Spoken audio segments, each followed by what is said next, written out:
नमस्कार, आर्या न्यूज देख रहे हैं आप और मैं आपके साथ अलका सिंह। ब्यूरो रिपोर्ट में आपका स्वागत है। ब्यूरो रिपोर्ट में आज हम सबसे पहले बात करेंगे बहुजन समाजवादी पार्टी की। बीएसपी सुप्रीमो मायावती ने पार्टी कार्यालय में पार्टी के वरिष्ठ नेताओं के साथ निकाय चुनाव और 2024 के चुनाव को लेकर बैठक की है। बैठक में कोऑर्डिनेटर और जिला अध्यक्ष मौजूद रहे। बैठक उस वक्त हुई जब पूरे राज्य में ओबीसी आरक्षण को लेकर राजनीति तेज हो गई है। विपक्षी दल सरकार पर लगातार हमले कर रहे हैं। बीएसपी सुप्रीमो मायावती ने कांग्रेस भाजपा आरक्षण विरोधी पार्टी करार दिया है भाजपा को। साथ ही बीजेपी पर निकाय चुनाव टालने की साजिश करने का भी आरोप लगाया है। सरकार की कथनी और करनी में बड़ा अंतर है, ऐसा कहना है बसपा सुप्रीमो मायावती का। सरकार कहती तो बहुत कुछ है पर उसको धरातल पर उतारने का प्रयास नहीं करती। ये आरोप बसपा ने बीजेपी सरकार पर लगाए हैं। अखिलेश यादव पर आरोप लगाते हुए मायावती ने कहा कि सपा ने ओबीसी समाज को छलने का काम किया है। मायावती ने कहा कि कांग्रेस ने केंद्र में अपनी सरकार के चलते पिछड़ों के आरक्षण संबंधित मंडल कमीशन की रिपोर्ट को लागू नहीं किया है। साथ ही एससी एसटी आरक्षण को भी निष्प्रभावी बना दिया है और अब बीजेपी भी इस मामले में कांग्रेस के पद चिन्हों पर चल रही है, जो अति चिंतनीय है।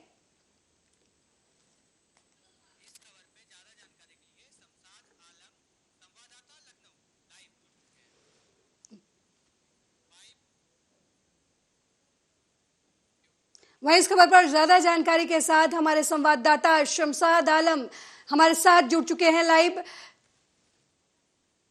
शमशाद, बसपा सुप्रीमो ने बैठक की है अपने पार्टी के हर जिला अध्यक्षों के साथ, क्या कुछ अपडेट है आपके पास? जी, आज जो है भाजपा पार्टी के जो कार्यकर्ता हैं, विधायक हैं, उनके साथ में मायावती जी ने जो है बैठक की है। तो इस बैठक में जो है जो निकाय चुनाव है उसको लेके फुल बहुमत से जो है, फुल ताकत से जो है भाजपा पार्टी बहुजन समाज पार्टी जो है वो जनता के बीच में आएगी और जो कार्य किए गए हैं बहुजन समाज पार्टी की तरफ से उनको लेके जनता के बीच में उन मुद्दों को लेके चर्चा करेगी और पूरी ताकत से जो है निकाय चुनाव को लेके वो लड़ने का काम करेगी। बिल्कुल शमशाद, जिस समय मायावती ने बैठक की है, ऐसा नहीं लगता कि ये जो नगर निकाय चुनाव होने वाले हैं उसको लेकर बसपा, जिसे ऐसा माना जा रहा था कि मतलब रसातल में चली गई है, एक बार फिर से बसपा जो है अपनी मजबूत पकड़ करने के लिए मायावती ने जिला अध्यक्षों के साथ बातचीत की है, बैठक की है। बिल्कुल बता दें कि अपनी पार्टी को मजबूत करने के लिए हर जगह से जो पार्टी के कार्यकर्ता और विधायक थे वो उनको बुलाया गया है। उस बैठक में कई बातें और कई योजनाएं बनाई गई हैं और योजना बनाने के बाद जो निकट चुनाव है विधानसभा को जो निकट जो है नगर निगम चुनाव है उसको लेके जनता के बीच में जाएंगे। तो क्या कुछ रणनीति को लेके ये जनता के बीच में इनके कार्यकर्ता और विधायक जाएंगे, क्योंकि अबकिला जो है ये जो चुनाव में पूरी तरीके से पूरी ताकत लगा के पूरी मजबूती से इस चुनाव को लड़ा जाएगा। ये बहुजन समाज पार्टी के जो मायावती हैं, इन्होंने पूरा जो है ऐलान कर दिया है कि अब किला पार्टी को मजबूत करके जनता के बीच में लड़ने का काम करेंगे। जी शमशाद, जिस तरीके से मायावती ने ओबीसी का मुद्दा उठाया है, ओबीसी आरक्षण का मुद्दा उठाया है और कहीं ना कहीं उत्तर प्रदेश में जो उन्होंने प्रदेश अध्यक्ष विश्वनाथ पाल को बनाया है, ये ओबीसी वोट को टारगेट कर रही हैं या फिर से अपनी पैठ बनाना चाहती हैं मायावती ओबीसी वर्ग में? यही वजह है कि वो बार बार ओबीसी के हित की बात कर रही हैं। बिल्कुल बता दें आपको कि आरक्षण को लेके काफी ज्यादा जो है इनकी पार्टी के जो कार्यकर्ता विधायक हैं और ये खुद इन्होंने कहा है कि जिस तरीके से भाजपा पार्टी आरक्षण को जो है पिछड़े दलितों को जो है ध्यान नहीं देती है, उनको पीछा उनके लिए कोई भी कार्य नहीं करती है और इस चुनाव को लेकर जिस तरीके से रणनीति भाजपा पार्टी साफ निशाना जो है उन्होंने किया है भाजपा पार्टी के लिए, क्योंकि जिस तरीके से भाजपा पार्टी पिछड़े दलित लोगों के लिए मदद नहीं करती, कोई कार्य नहीं करती, उनको आगे बढ़ने का मौका नहीं देती है, तो इसको लेके भी चर्चा करती हुई नजर आ रही है बहुजन समाज पार्टी। शमशाद, मायावती जो है वो अनुसूचित जाति की सबसे बड़ी नेता मानी जाती है हिंदुस्तान में, और वो इस बार कह रही है कि जो केंद्र की सरकार है, बीजेपी सरकार है, वो कांग्रेस की तरह जो अनुसूचित जाति है उनके आरक्षण का को भी बेमतलब कर रही है, उस पर काम नहीं कर रही है, बस नाम के लिए आरक्षण रह गया है। जी बिल्कुल बताया जा रहा है, बिल्कुल सही आप बता रही हैं कि जिस तरीके से जो है 70 सालों से कांग्रेस ने जो पिछड़े दलित था उनका फायदा उठाया गया, ये भी जो है मायावती की तरफ से कहा गया है। और उन्होंने ये भी कहा है कि अब जितने भी पिछड़े दलित लोग हैं उनके साथ में पूरी तरीके से ये चुनाव लड़ेंगी और अपनी पार्टी को मजबूती भी करेंगे, क्योंकि इन्होंने सपा के ऊपर भी निशाना था। जी समय था जो मायावती जो सिर्फ वो दलितों की राजनीति करती थी, उनके वोट बैंक की बात करती थी, हमेशा उनके शोषण की बात किया करती थी। लेकिन देखिए जिस तरीके से निकाय चुनाव नजदीक है और 2024 का चुनाव पूरे हिंदुस्तान में सभी राजनीतिक पार्टियों के लिए कहते हैं कि एक अस्तित्व की लड़ाई का चुनाव होता है। और पिछले लोकसभा चुनाव में आपने देख लिया मायावती का क्या हाल था, और विधानसभा चुनाव में यूपी में, तो खासकर उत्तर प्रदेश में उनकी पार्टी की काफी पैठ है, तो कहीं ये जो रणनीति तैयार की जा रही है, ओबीसी का मुद्दा उठाया जा रहा है, एसटी एससी का मुद्दा उठाया जा रहा है, ये लोकसभा को ध्यान में रखकर तो नहीं कर रही है बसपा सुप्रीमो? जी बिल्कुल, इस समय बहुत बड़ी मजबूती उनको मिलती हुई नजर आएगी, क्योंकि जिस तरीके से अगर आरक्षण का चुनाव नहीं होता है तो कहीं ना कहीं उसका फायदा उठाएगी बहुजन समाज पार्टी और लोगों के बीच में जाके कई मुद्दे बताएगी जो उन्होंने कार्य किया है अपने खुद जब वो मुख्यमंत्री थी। तो इस सब चीजों को लेके जो उन्होंने कार्य किया उसको लेके जनता के बीच में जाएंगी और ओबीसी का मुद्दा जो है पिछड़े दलित का ये भी उठाते हुए नजर आएगी। तो इससे कहीं ना कहीं अपनी पार्टी को मजबूत बनाएंगी और लोगों को जागरूक करेंगी, क्योंकि ये जो मुद्दा है ये बहुत बड़ा मुद्दा हो गया है। तो इसको लेके पार्टी जो है विपक्ष पार्टी काफी मजबूत अपने आप को बनाने की कोशिश करेगी। जी शमशाद, अभी ओम प्रकाश राजभर का बयान आया कि हाईकोर्ट की तरफ से जो ओबीसी आरक्षण को लेकर फैसला आया है सरकार उसके पक्ष में है, तो मायावती भी उसके पक्ष में है? जी बिल्कुल, जिस तरीके से ये जो फैसला आया है, ये फैसला जो है इस फैसले को लेकर जो है काफी चीजें कही गई है इनकी तरफ से कि जिस तरीके से ये जो फैसला दिया गया है तो ये कहीं ना कहीं उसके खिलाफ भी है, क्योंकि ये फैसला जो है हित में नहीं है। शमशाद, जो फैसला आया है हाईकोर्ट की तरफ से उसमें ये कहा गया है कि जो 3 तरीके की प्रक्रिया अपनाई जाती है जब भी कोई आरक्षित की जाती है सीट ओबीसी के मामले में, एक तो सबसे पहले आयोग गठन किया जाता है, दूसरा उस क्षेत्र में मतलब क्या कंडीशन, आयोग जो गठित किया जाता है वो ये पता करता है कि जो वहाँ पिछड़ी जातियां हैं उनकी कंडीशन क्या है। दूसरी जो बात है उसमें ये कहा जाता है कि कितने लोग हैं जो जिस विधानसभा सीट को या फिर जिस सीट को भी आरक्षित किया जा रहा है ओबीसी के लिए उसमें ओबीसी की जनसंख्या क्या है। और तीसरी बात है उसके बाद जब ये सब चीजें प्रक्रिया पूरी हो जाती है उसके बाद सरकार अपनी सहमति देती है। तो हाईकोर्ट की तरफ से यही कहा गया है कि सरकार की तरफ से ये जो नियम है उसका पालन किया जाए। हालांकि यूपी सरकार की तरफ से हाईकोर्ट में चुनौती दी गई है इस फैसले को। शमशाद, क्या लगता है आपको कि जिस तरीके से चुनावी समय में मायावती जो है एक्टिव हुई हैं उसका आने वाले चुनाव में बसपा के हित में क्या परिणाम निकलेंगे? ये आरक्षण को लेके ओबीसी जो वोट है वो कम से कम नहीं तो 54% दिखाई देती है, क्योंकि ओबीसी वोट काफी ज्यादा मात्रा में है। तो इसको लेके जो है काफी एक्टिव दिखाई दे रही हैं इस समय मायावती और अपनी जो पार्टी को जो है मजबूती मजबूत कर रही हैं और आए दिन जो है ये बैठक करेंगे इसको लेके, क्योंकि बीच में जो चर्चा जिस तरीके से की जा रही है तो, और अगर रही वही संख्या की, तो आपको बता दें कि अगर संख्या जिस तरीके से हाईकोर्ट ने आदेश दिया है तो कहीं ना कहीं वो उसका टाइम 6 महीने का दिया गया है, तो वो काफी टाइम निकल जाएगा, क्योंकि हर क्षेत्र में वोट गिरने के लिए जो है काफी समय लगता है। बिल्कुल काफी समय लगता है, लेकिन जिस तरीके से बसपा सुप्रीमो लगातार एक तरीके से कह रहे हैं कि बसपा ने अपनी रणनीति चेंज कर ली है, वो मुसलमानों की भी बात करती हैं, ओबीसी की भी बात करती हैं, एसटी एससी की भी बात करती हैं, तो क्या समझा जाए बसपा ने अपनी रणनीति जो है वो पहले की अपेक्षा अब चेंज कर ली है हालात को देखते हुए? अपनी रणनीति जो है वो पूरी तरीके से चेंज कर ली। अब जिस तरीके से जो भाजपा पार्टी से नाराज लोग हैं उनको जो है अपनी तरफ करने का पूरा विचार बना लिया है उन्होंने, चाहे वो मुस्लिम की बात हो, चाहे वो दलित की बात हो, चाहे पिछड़े दलित की बात हो, तो पूरी तरीके से उन लोगों के पास जाके उनके काम के हित में बात करेंगी और उनको अपनी तरफ करने की कोशिश करेंगी, क्योंकि इसी के लिए पार्टी को मजबूत करने का पूरा फैसला किया है। बहुत बहुत धन्यवाद शमशाद इस खबर पर हमें अपडेट करने के लिए।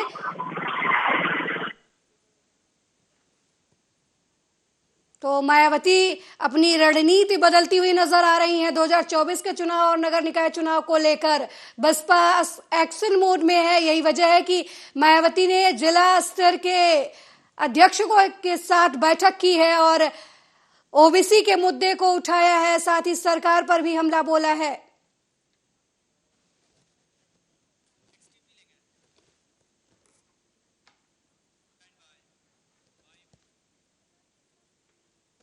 ठंड का मौसम है तो ऐसे में देश में सर्दी बढ़ने लगी है। उत्तर भारत के साथ साथ अब मध्य भारत में भी ठंड का असर देखने को मिल रहा है। लखनऊ में बीती रात पारा 20 डिग्री पहुंच गया।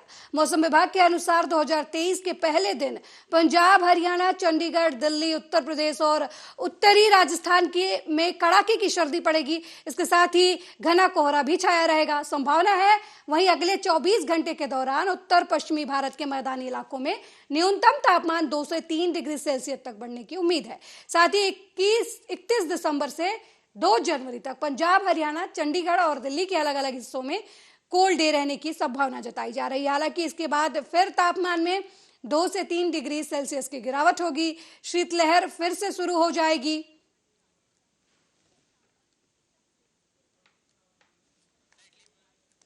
ठंड का मौसम लगातार शीतलहर का प्रकोप देखने को मिल रहा है। हिंदुस्तान के अलग अलग हिस्सों में लोग सर्दी की वजह से काफी परेशान नजर आ रहे हैं। सुबह के समय कोहरे की वजह से लोगों को आने जाने में काफी दिक्कतों का सामना करना पड़ रहा है।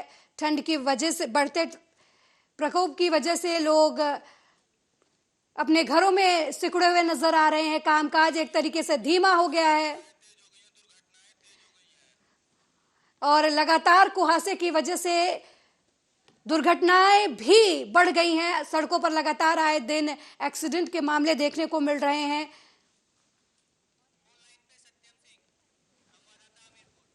और इस खबर पर ज्यादा जानकारी के लिए फोन लाइन पर हमारे संवाददाता सत्यम सिंह फोन लाइन पर जुड़ गए हैं। सत्यम, सर्दी का मौसम बढ़ गया है, कुहासे की वजह से काफी दिक्कतों का सामना करना पड़ रहा है।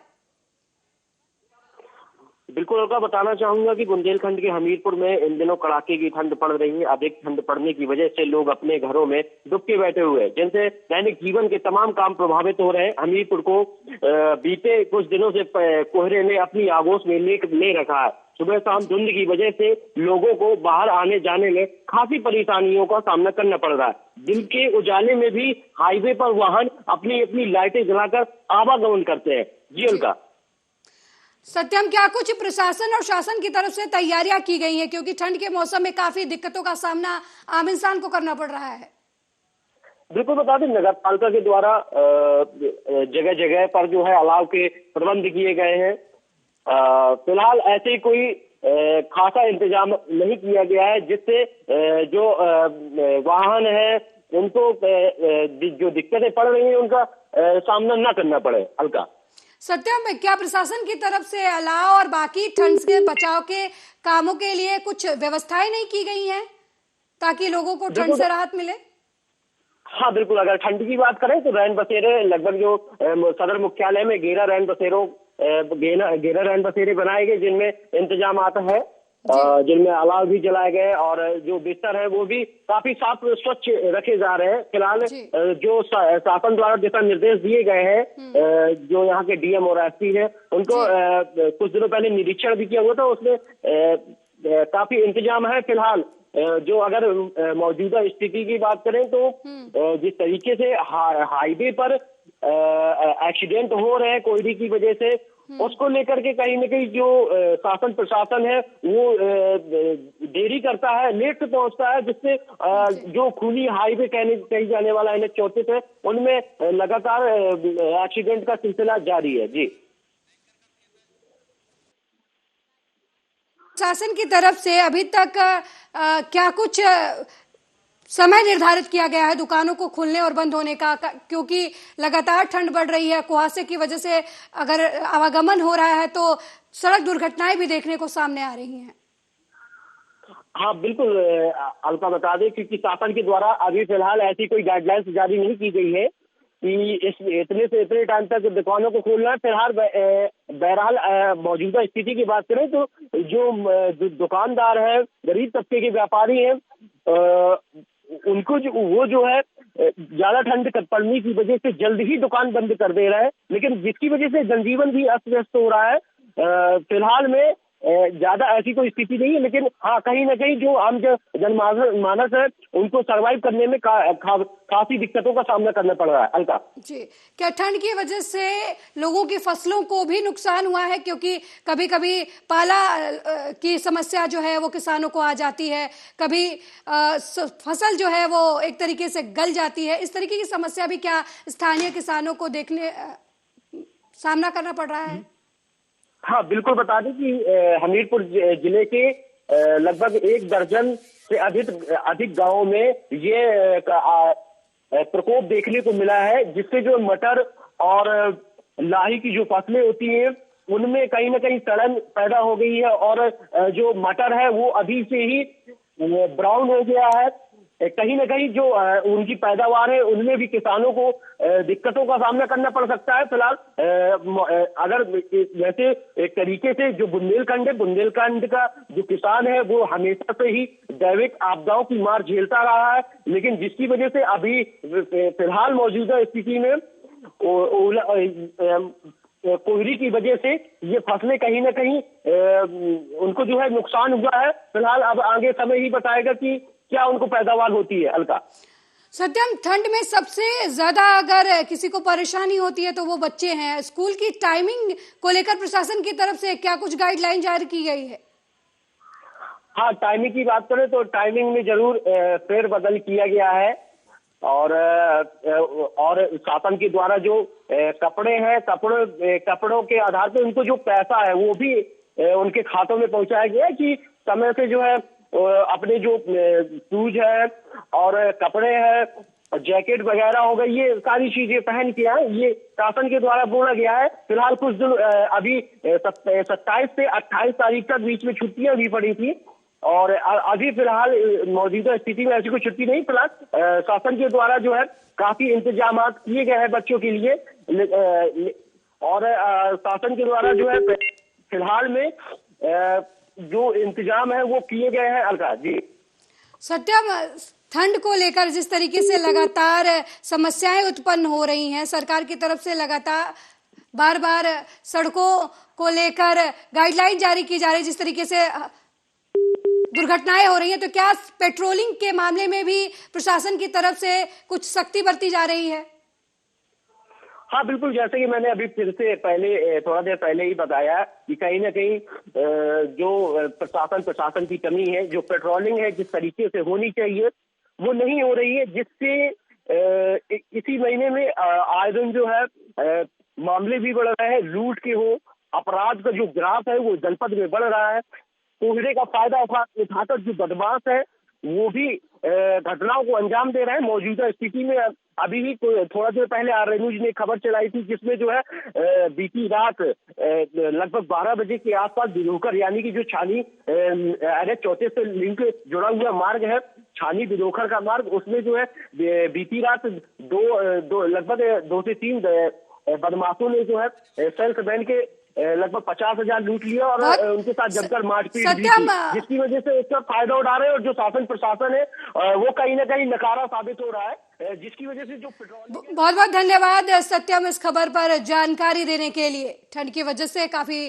परेशानियों का लोगों को सामना करना पड़ रहा है। ब्यूरो रिपोर्ट में अगली खबर मिर्जापुर से है। मिर्जापुर में हत्या के आरोपी 50,000 के इनामी अभियुक्त को पुलिस ने मुठभेड़ के बाद गिरफ्तार कर लिया है।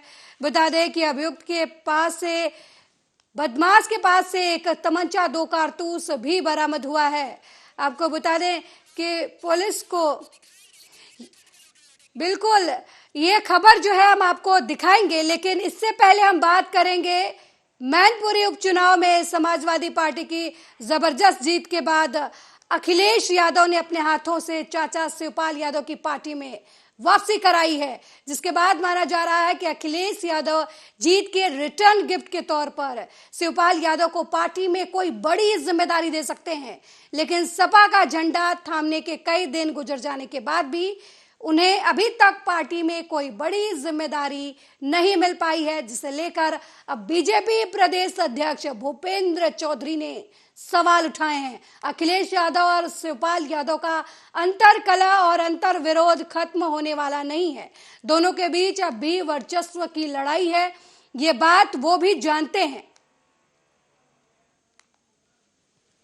चर्चा चली।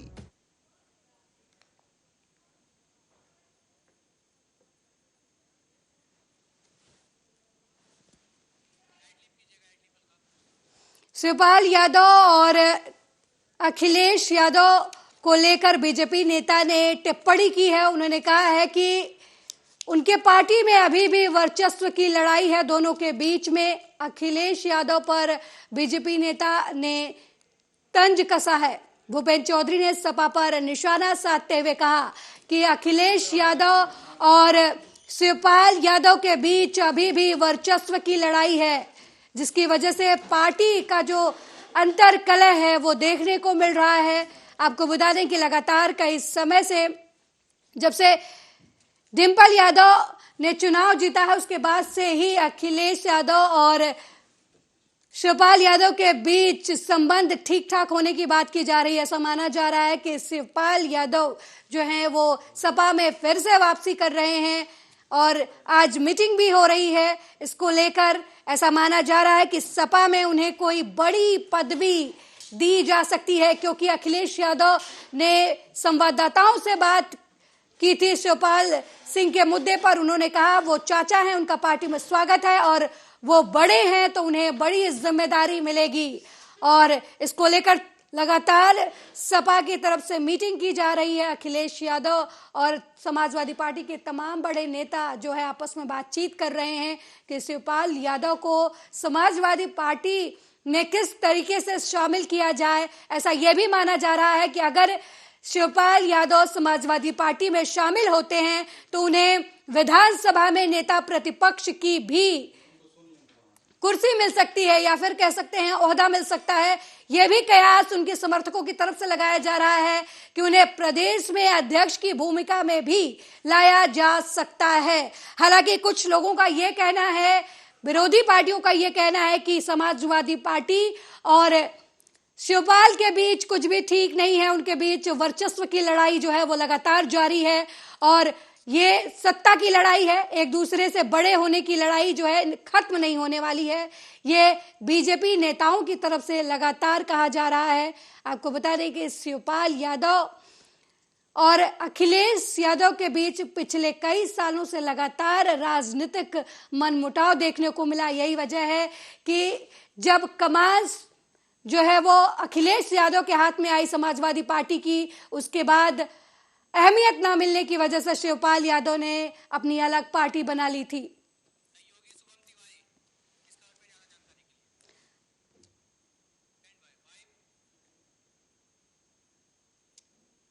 वहीं इस खबर पर ज्यादा जानकारी के लिए हमारे सहयोगी शुभम तिवारी हमारे साथ जुड़ चुके हैं। शुभम, जिस तरीके से लगातार कयास लगाए जा रहे हैं, मीटिंग पे मीटिंग हो रही है कि समाजवादी पार्टी में शिवपाल फिर से वापस आ सकते हैं, क्या कुछ कह रहा है आपका? शिवपाल सिंह यादव समाजवादी पार्टी में शामिल हो चुके हैं। जिस दिन मैनपुरी चुनाव की घोषणा हुई उसके साथ अखिलेश यादव ने ही सपा में उनको सदस्यता दिलाई। और दूसरी बड़ी बात यह होती है कि अभी बीजेपी लगातार हमलावर है। अब पहले से कह रही है कि अखिलेश और शिवपाल के बीच मनमुटाव है और बीजेपी लगातार इस बात को कहती आई है कि क्या कहते दोनों के बीच में जो मनमुटाव है। और केशव प्रसाद मौर्य ने तो यहाँ तक कहा था कि शिवपाल यादव चुनावी चाचा हैं, जिनका केवल चुनाव में प्रयोग होता है, उसके बाद उनको बाहर का रास्ता दिखा दिया जाता है। देखेंगे तो 22 के चुनाव में भी उनको सपा के लिए प्रचार किए, लेकिन चुनाव के बाद एक लेटर जारी हुआ जिसके बाद कहा गया कि वो कहीं भी जाने के लिए स्वतंत्र हैं। तो इस तरीके से आप देखते हैं तो पहली ये घटना नहीं है। और दूसरी बड़ी बात है कि इन लोगों की मनमुटाव की खबरें आई कहां से। 2017 में जब चुनाव होने वाले थे उससे पहले जब अखिलेश यादव अपने अंतिम कार्यकाल में थे, उसी समय शिवपाल यादव ने मुख्तार अंसारी और अफजल अंसारी की कौमी एकता दल को सपा में विलय कराया। इसी बात को लेके मतभेद खुले तौर पे उभर के आए और इसके बाद क्या कहते हैं उनको पद से और उनके विभाग बदल दिए गए शिवपाल यादव के। इसके बाद शिवपाल यादव गुस्से में होकर पार्टी से बाहर गए, जिसके बाद मुलायम और अखिलेश दो खेमे में बट गए। बाद में हालांकि वो लोग साथ में आए, लेकिन शिवपाल यादव का जो धड़ा था वो कहीं ना कहीं सपा से बाहर चला गया। तो वो उस तरीके से एक मंच पे नहीं दिखाई दिए, लेकिन मैनपुरी के उपचुनाव में वो दोनों लोग एक साथ आए। इसका लाभ मिला कहीं ना कहीं सपा को और सपा एक बड़ी जीत दर्ज की। और सबसे बड़ी बात यह है कि शिवपाल सिंह यादव की जो जसवंत नगर सीट है वहां से समाजवादी पार्टी ने 90,000 से 1 लाख के अंतर से उसने बीजेपी उम्मीदवार को पीछे किया। तो इससे आप अनुमान लगा सकते हैं कि जसवंत नगर और उन इटावा के इलाके में, मैनपुरी के इलाके में यदि मुलायम सिंह के बाद किसी का रसूख है, राजनीतिक जमीन है, तो वो शिवपाल यादव हैं।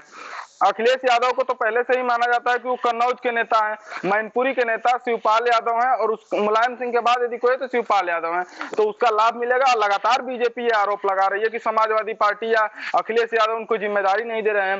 हालांकि शिवपाल सिंह यादव ने इलाहाबाद में बयान दिया था कि हम पार्टी से अलग नहीं हो सकते, आजीवन पार्टी में ही रहेंगे, चाहे हमको पद मिले या न मिले। तो इस तरीके के कयास लगाए जा रहे हैं, लेकिन जब तक उनकी जिम्मेदारी तय नहीं होती है तब तक अभी कुछ कहा नहीं जा सकता कि क्या होगा। उन्हें कोई बड़ा पद मिल सकता है, तो क्या ऐसा माना जाए कि समाजवादी पार्टी में जो शिवपाल सिंह यादव हैं उनकी वापसी जो है वो उनका इम्पोर्टेंस जो जिस तरीके से वो अलग थलग महसूस कर रहे थे, वो फिर से समाजवादी पार्टी में उनको वही वादा मिलेगा जो मुलायम सिंह यादव के समय में था? ये उन्होंने कहा कि शिवपाल सिंह यादव या उनके एक छोटे जो मुलायम सिंह के बाद दूसरे नंबर के भाई हैं अभय राम यादव से जब पूछा गया कि मैनपुरी उपचुनाव में शिवपाल अखिलेश एक हो गए हैं, आप इस पे क्या कहना चाहते हैं, ने एक लाइन का जवाब ये दिया कि हम शिवपाल यादव अखिलेश के साथ जुड़ना चाहते हैं, लेकिन उनकी मांग वही है कि जो कद समाजवादी पार्टी में रामगोपाल यादव का है, जो कद धर्मेंद्र यादव का है, वही कद शिवपाल यादव का भी हो। जो कि पहले आप देखेंगे तो मुलायम सिंह के कार्यकाल में मुलायम सिंह के बाद यदि पार्टी में कोई बड़ा नेता था तो शिवपाल यादव थे और खुले तौर पे मुलायम सिंह ने स्वीकार किया कि उनके छोटे भाई हैं और उन्होंने यहां तक कहा कि समाजवादी पार्टी का यदि मुलायम सिंह के बाद कोई दूसरा कार्यकर्ता है तो शिवपाल सिंह यादव हैं।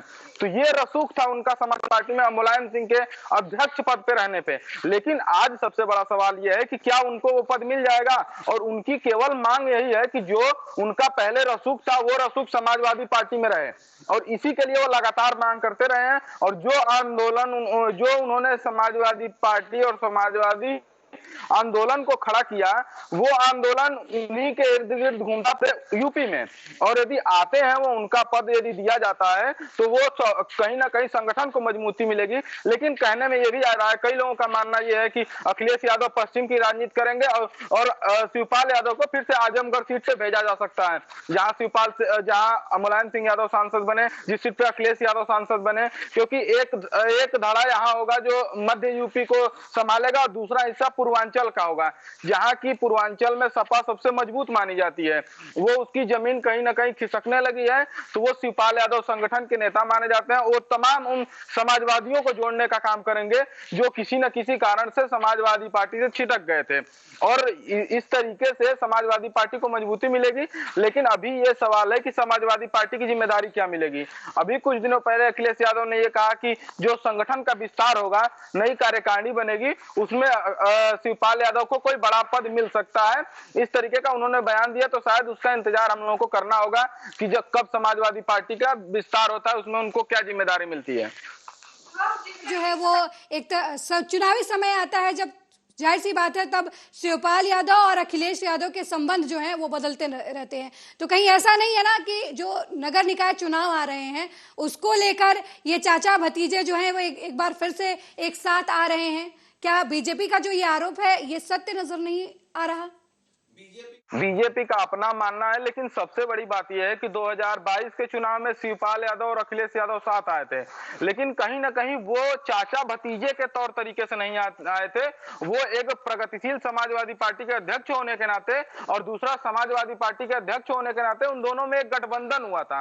लेकिन आप देखेंगे तो पूरे चुनाव में अखिलेश यादव के साथ जयंत चौधरी नजर आए, अखिलेश यादव के साथ ओम प्रकाश राजभर नजर आए, अखिलेश यादव के साथ वो सारे छोटे छोटे दल के नेता, चाहे वो कृष्णा पटेल हो, चाहे वो तमाम छोटे छोटे नेता, वो उनके साथ मंच पे नजर आए। लेकिन कहीं भी मंच पे शिवपाल सिंह यादव नहीं नजर आए अखिलेश यादव के साथ। और उन्होंने एक बयान भी बाद में जारी किया था कि यदि हमको जिम्मेदारी मिली होती तो नतीजे कहीं और होते और अखिलेश यादव यूपी के मुख्यमंत्री बने होते। तो उन्होंने सीधे तौर पे ये बयान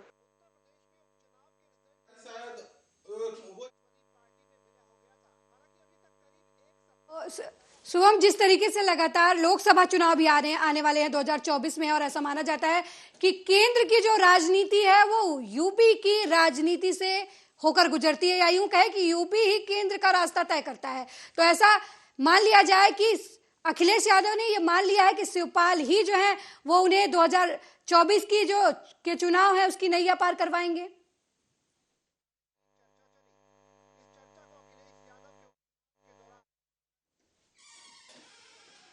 शुभम, आवाज आ रही है आपको मेरी?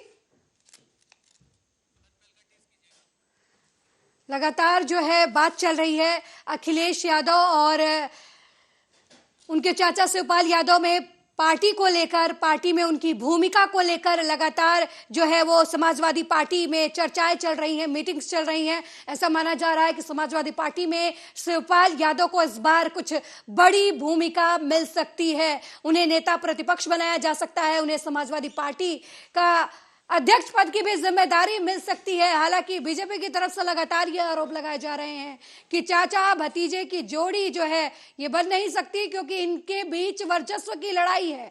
ये एक दूसरे से बड़ा होते दिखना चाहते हैं अपनी अपनी भूमिका में, और लगातार जो है वो 2024 लोकसभा चुनाव को देखते हुए ये भी कहा जा रहा है कि शिवपाल यादव और अखिलेश यादव के बीच जो नजदीकियां बढ़ रही हैं वो चुनावी वजह से है, या यूं कहें कि समाजवादी पार्टी ने अपना जो ओहदा खोया है, राजनीतिक भूमिका जो खोई है, चुनाव में अपनी स्थिति जो खोई है, उसको लेकर एक बार फिर से वो मंथन कर रही है। और उसे लग रहा है कि लोकसभा चुनाव में शिवपाल यादव उसकी वो खोई हुई जमीन वापस कर सकते हैं, क्योंकि शिवपाल यादव समाजवादी पार्टी के एक समय के कद्दावर नेता रहे हैं। मुलायम सिंह यादव के बाद उनकी भूमिका थी, यहां तक कि खुद मुलायम सिंह यादव ये मानते थे कि समाजवादी पार्टी के पहले कार्यकर्ता वो हैं और दूसरे कार्यकर्ता शिवपाल सिंह यादव हैं। लेकिन पार्टी में वर्चस्व की लड़ाई की वजह से शिवपाल सिंह यादव समाजवादी पार्टी से अलग हो गए थे और अपनी नई पार्टी बनाई थी। लेकिन मैनपुरी के चुनाव में एक बार फिर इन दोनों नेताओं के बीच जो दूरियां हैं वो समाप्त होती नजर आई। डिंपल यादव के लिए खुद अखिलेश यादव लगातार प्रचार प्रसार करते नजर आए और जीत की बधाई दी। डिंपल यादव की जीत के बाद खुद अखिलेश यादव अपने चाचा से मिलने गए और ये बात कही कि समाजवादी पार्टी में उनका स्वागत है। और अब समाजवादी पार्टी में शिवपाल यादव की भूमिका को लेकर लगातार मंथन चल रहा है और ये बात सामने आ रही है कि उन्हें पार्टी में कोई बड़ा पद मिल सकता है। उन्हें या तो प्रदेश अध्यक्ष या अध्यक्ष की भूमिका मिल सकती है या फिर नेता प्रतिपक्ष की भूमिका में वो विधानसभा में नजर आ सकते हैं, क्योंकि अखिलेश यादव ने अपने बयान से साफ कर दिया है कि चाचा बड़े हैं तो उन्हें वायदा भी बड़ा मिलेगा। हालांकि बीजेपी की तरफ से लगातार ये कहा जा रहा है कि समाजवादी पार्टी में वर्चस्व की लड़ाई चल रही है चाचा भतीजे के बीच में।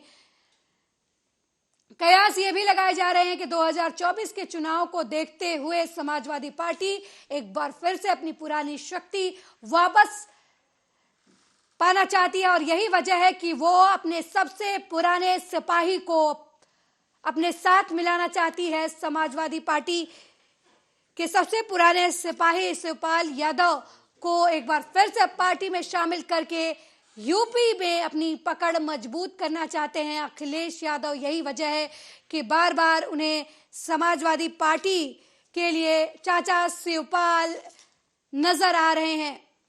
एक बार फिर हमारे सहयोगी शुभम तिवारी जुड़ चुके हैं हमारे साथ। शुभम, लगातार मुद्दों की चर्चा हो रही है, लेकिन क्या लगता है कि शिवपाल सिंह यादव के समाजवादी पार्टी में शामिल होने के बाद यूपी की सियासत में क्या बदलाव नजर आएगा?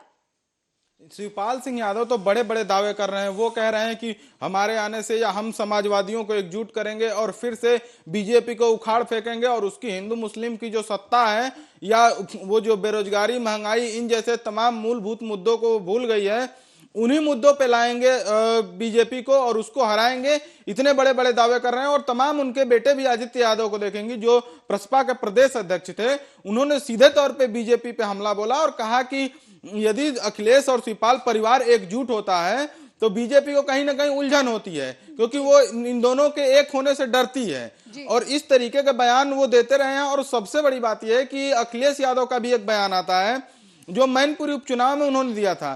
कहते चाचा से उनकी दूरियां कभी नहीं थी, राजनीतिक दूरियां थी, वो दूरियां दूर हो गई हैं, लेकिन इससे बीजेपी को परेशानी है। यदि हमारा परिवार एकजुट होता है तो बीजेपी कहती है कि परिवारवादी पार्टी है, तो वहीं यदि हम लोग अलग अलग होते हैं तो कहती है कि परिवार को नहीं संभाल पा रहे हैं। तो कहीं ना कहीं अखिलेश यादव बीजेपी में पूरी तरह हमलावर थे।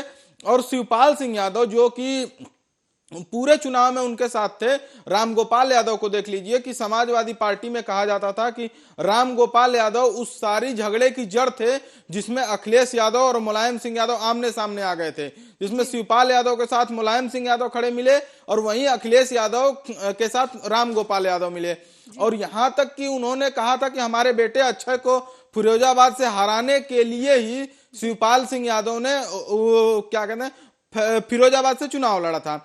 तो इस तरीके के बयान आए। लेकिन आज जो समाजवादी पार्टी का है वो लगातार रैली कर रहे हैं और समाजवादियों से मिल रहे हैं। और लखनऊ में आप देखेंगे कि तमाम पूर्वांचल में वो रैलियां कर रहे हैं। तो इस तरह से कहीं ना कहीं वो एक संदेश देने की कोशिश कर रहे हैं कि समाजवादी पार्टी एकजुट है, समाजवादी पार्टी के अंदर अभी भी वही दम है जिससे कि वो सत्ता में आ सकती है।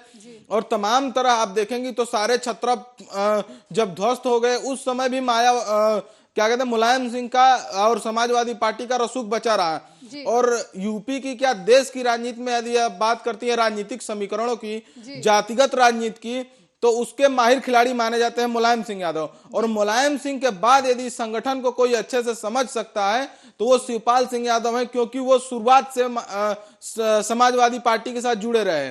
तो इसलिए कहीं ना कहीं सपा को उससे लाभ मिलेगा। और बीजेपी की बेचैनी स्वाभाविक तौर पे है, क्योंकि वो नहीं चाहेगी कि अखिलेश और शिवपाल एक मंच पे आए, क्योंकि एक मंच पे आएंगे तो फिर हो सकता है उसके लिए मुश्किलें हो। इसीलिए आप देखेंगे जब से शिवपाल सिंह यादव समाजवादी पार्टी में आए हैं तब से ओम प्रकाश राजभर की जो उन्होंने एक बयान दिया था कि शिवपाल सिंह यादव आ गए हैं तो हमारा जो महागठबंधन है या क्या कहते हैं सपा का गठबंधन है उससे हमारे मुद्दों पे यदि बात होती है तो फिर से हम गठबंधन में जा सकते हैं। इसी को देखते हुए देखेंगे कि तमाम तरह की अटकलें लगाई जा रही है। इसके बाद लगातार ओम प्रकाश राजभर ब्रिजेश पाठक से मिले, इसके बाद वो योगी कैबिनेट के कई मंत्रियों से मिले, जबकि उन्होंने इस बात को कहा कि जब राम गोपाल यादव जाते हैं योगी से मिलने तो कोई कुछ नहीं कहता है, लेकिन ओम प्रकाश राजभर चले जाते हैं तो बहुत बड़ा मुद्दा बन जाता है।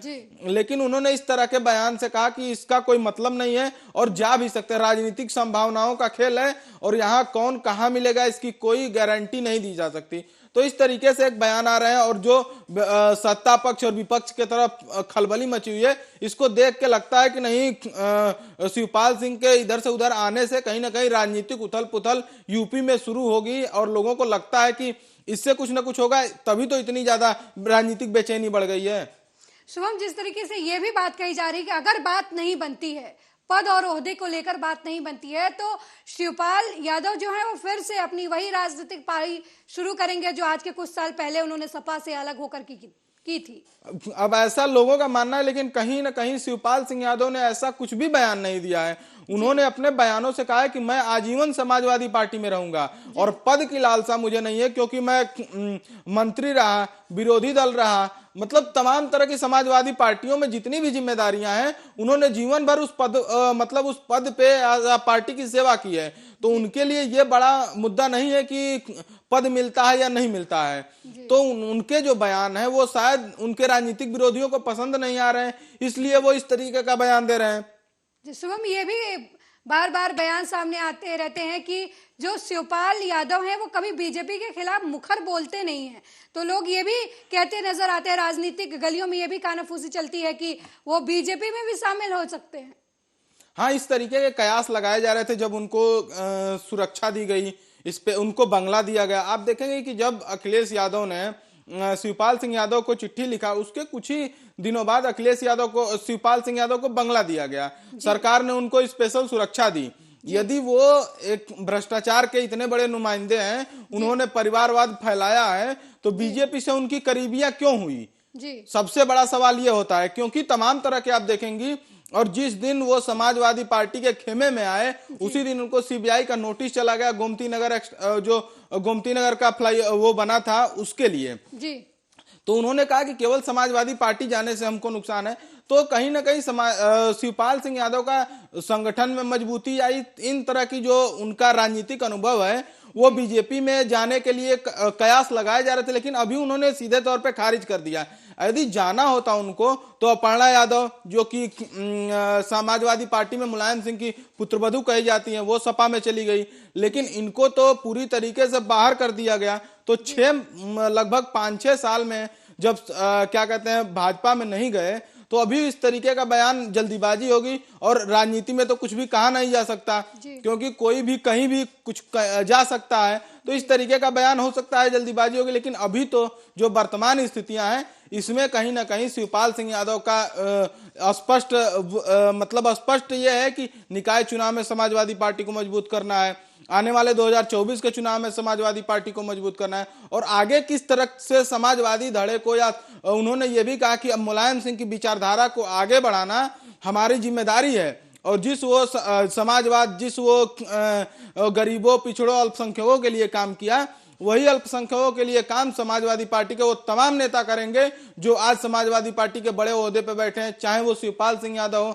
चाहे वो राम गोपाल यादव हो, चाहे वो नरेश उत्तम पटेल हो, चाहे वो उनके तमाम बड़े नेता, स्वामी प्रसाद मौर्य तक ने कहा है कि हम उन विचारधारा को आगे लेके जाएंगे और समाज को वही रास्ता दिखाएंगे जो मुलायम सिंह यादव ने लोकदल से निकल के एक समाजवादी पार्टी और एक जो समाजवाद की कल्पना की थी, वही समाजवाद हम फिर जनता के बीच लेके जाएंगे और जनता उसे वोट देगी और फिर से समाजवादी पार्टी और समाजवाद का जो उनका सोच है वो फिर से एक तरह से जिंदा हो जाएगी। शुभम, जिस तरीके से ये बात चल रही है कि शिवपाल यादव जो है वो पार्टी सपा में अगर शामिल होते हैं तो उसका फायदा सपा को मिलेगा, एक तरीके से पार्टी मजबूत होगी, पुराने नेता हैं, लेकिन शिवपाल यादव पर ही गुंडा राज का सबसे बड़ा जो टैग है वो सपा सरकार में लगता था कि सबसे ज्यादा गुंडागर्दी जो है उसको शह मिलती है वो शिवपाल यादव की तरफ से मिलती है। तो इसका खामियाजा कितना भुगतना पड़ेगा? इसका खामियाजा अखिलेश यादव को लगता था कि 2017 के चुनाव में वो काम के दम पे चुनाव जीत जाएंगे।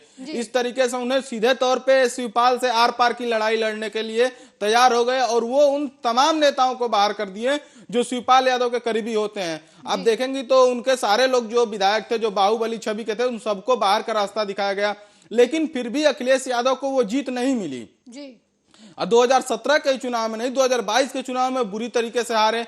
तो इस तरीके से उनको लग रहा है कि वो शिवपाल यादव की गुंडागर्दी वो मायने नहीं रखती है।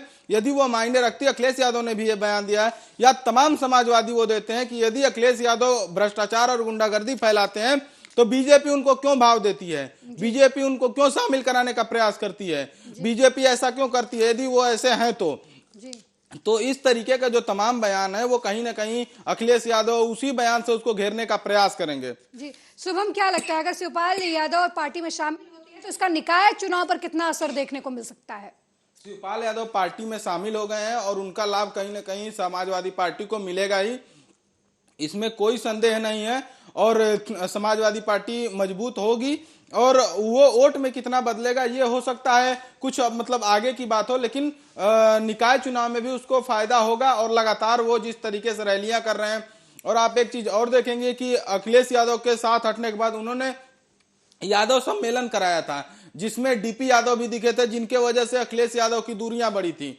तो वो तमाम उन यादव कुल के जो बड़े लोग हैं या यादवों के जो बड़े नेता हैं, चाहे श्याम सिंह यादव हो, चाहे डीपी यादव हो, चाहे तमाम उन नेताओं को जो फिरोजाबाद या उन मुलायम सिंह के धड़े के माने जाते हैं, उनको उन्होंने एकजुट किया है। यदि वो सपा में कहीं ना कहीं जुड़ते हैं तो हो सकता है वो कहीं ना कहीं सपा को मतलब मजबूत करेंगे और कहीं ना कहीं इसका असर आपको निकाय चुनाव में भी मिलेगा और इसका असर आपको लोकसभा के चुनाव में भी देखने को मिलेगा। शुभम, शिवपाल के सपा में शामिल होने के कितने फायदे मिलेंगे वो तो आने वाला वक्त बताएगा। फिलहाल बहुत बहुत धन्यवाद हमसे जुड़ने के लिए और बातचीत करने के लिए इस मुद्दे पर। शिवपाल यादव को पार्टी में समाजवादी अहम भूमिका देने की बात हो रही है। लगातार जो है मीटिंग्स का दौर चल रहा है। ऐसा माना जा रहा है कि शिवपाल यादव को समाजवादी पार्टी में कोई बड़ा ओहदा मिल सकता है, चाहे वो नेता प्रतिपक्ष का हो या फिर अध्यक्ष पद का, क्योंकि अखिलेश यादव ने साफ तौर पर कहा है कि चाचा बड़े हैं तो उन्हें जिम्मेदारी भी बड़ी मिलेगी। ऐसा माना जा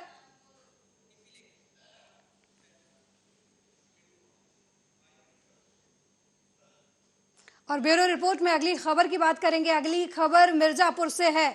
मिर्जापुर में हत्या के आरोपी 50,000 के इनामी अभियुक्त को पुलिस ने मुठभेड़ के बाद गिरफ्तार कर लिया है। बता दें कि अभियुक्त के पास से पुलिस को एक तमंचा, 2 कारतूस भी बरामद हुआ है। आपको बता दें कि पुलिस को बड़ी सफलता मिली है। पुलिस ने एक आरोपी को गिरफ्तार किया है। 50,000 के इनामी आरोपी को मुठभेड़ के दौरान गिरफ्तार किया है और उसके पास से हथियार भी बरामद हुए हैं पुलिस को। तो बड़ी जानकारी इस वक्त की दे रहे हैं मिर्जापुर से।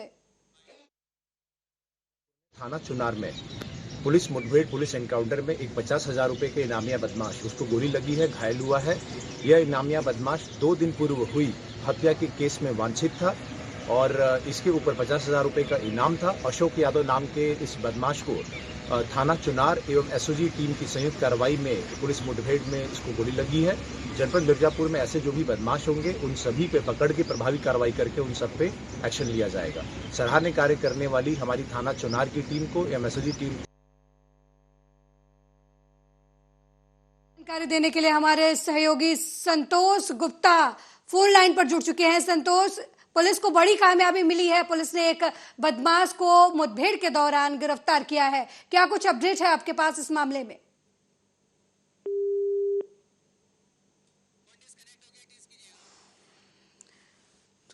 तो इस पुलिस को बड़ी कामयाबी मिली है। मिर्जापुर में पुलिस ने एक आरोपी को मुठभेड़ के दौरान गिरफ्तार किया है। आपको बता दें गिरफ्तार आरोपी पर 50,000 का इनाम रखा गया था, जिसे पुलिस ने मुठभेड़ के दौरान गिरफ्तार किया है। तो बड़ी जानकारी इस वक्त की आपको मिर्जापुर से दे रहे हैं, जहां कार्रवाई के दौरान पुलिस को बड़ी कामयाबी मिली है। पुलिस ने 50,000 के इनामी बदमाश को गिरफ्तार किया है और ये सफलता जो है वो कहीं ना कहीं पुलिस के एक्शन मोड को दिखाती है कि पुलिस कितनी सतर्क है, कितनी सजग है। इस खबर पर ज्यादा जानकारी के लिए हमारे संवाददाता संतोष गुप्ता फोन लाइन पर जुड़ गए हैं। संतोष, पुलिस को बड़ी कामयाबी मिली है। 50,000 के इनामी बदमाश को पुलिस ने मुठभेड़ के दौरान गिरफ्तार किया है। क्या कुछ अपडेट है आपके पास? अलका, जो है ये बदमाश जो है काफी दिनों से जो है पुलिस से फरार चल रहा था। ये कुछ दिनों पहले एक जो है श्याम सुंदर माझी चुनार के रहने वाले थे, उनसे आपसी रंजिश के चलते उनका हत्या कर दिया था और पुलिस जो है इसको तलाश कर रही थी, लेकिन यह काफी दिनों से फरार चल रहा था। आज जो है भोर में सुबह पुलिस ने जो है इसको चुनार के पतार पहाड़ी के ऊपर जो है घेराबंदी किया और पुलिस के ऊपर ही इसने फायर किया। फायर के दौरान पुलिस ने जवाबी फायरिंग के दौरान इसको जो है पैर में गोली मारी है और उसके साथ ही इसको पकड़ा है। यह पिछले 15 दिनों से ज्यादा दिनों से जो है ये फरार चल रहा था। इसके ऊपर 50,000 रुपए का पुलिस ने इनाम भी रखा था, लेकिन यह अपने चालबाजी से जो है पुलिस के हत्थे नहीं चढ़ रहा था। लेकिन मुखबिरों की माने तो पुलिस ने एक बहुत बड़ी जो है कामयाबी हासिल की है। मुखबिर के चलते जब उनको पता लगा कि चुनार थाना क्षेत्र के पतरा गांव के ऊपर पहाड़ी, जो पूरा गांव पहाड़ियों से घिरा है, उस पर इसने अपना जो है छिप के बैठा है वहां पे, तो पुलिस ने पूरा घेराबंदी किया और जवाबी फायरिंग के दौरान पुलिस ने इसको गिरफ्तार किया है। इसके पैर में भी एक गोली लगी है, इसके पास एक तमंचा और 2 जिंदा कारतूस भी पुलिस ने बरामद किया है। जी संतोष, क्या कुछ उच्च अधिकारियों की तरफ से मुठभेड़ के दौरान गिरफ्तार करने वाले जो सिपाही थे मुठभेड़ के दौरान, उनको कुछ इनाम भी दिया गया है? जी, पुलिस ने इसके पहले ही बताया, मैंने आपको बताया कि पुलिस ने इसको 50,000 रुपए का इनाम रखा था। जिंदा या मुर्दा पकड़ने वाले जो भी लोग इसको पकड़ के पुलिस के हवाले करते उसको 50,000 रुपए का इनाम जो है पुलिस अधीक्षक संतोष मिश्रा ने घोषित किया था। और आज वही इनाम जो है पुलिस टीम को, वहाँ के जो है क्राइम टीम और थाना चुनार टीम को जो है 50,000 रुपए का पुरस्कार पुलिस अधीक्षक जनपद मिर्जापुर द्वारा दिया गया है। बहुत बहुत धन्यवाद संतोष इस खबर पर जानकारी देने के लिए। तो इस वक्त की खबर हम आपको दिखा रहे थे कि पुलिस को बड़ी कामयाबी मिली है। पुलिस ने 50,000 के इनामी बदमाश को गिरफ्तार किया है। मेरे साथ ब्यूरो रिपोर्ट में फिलहाल इतना ही। देश दुनिया की तमाम खबरों को देखने के लिए देखते रहिए आर्या न्यूज। नमस्कार।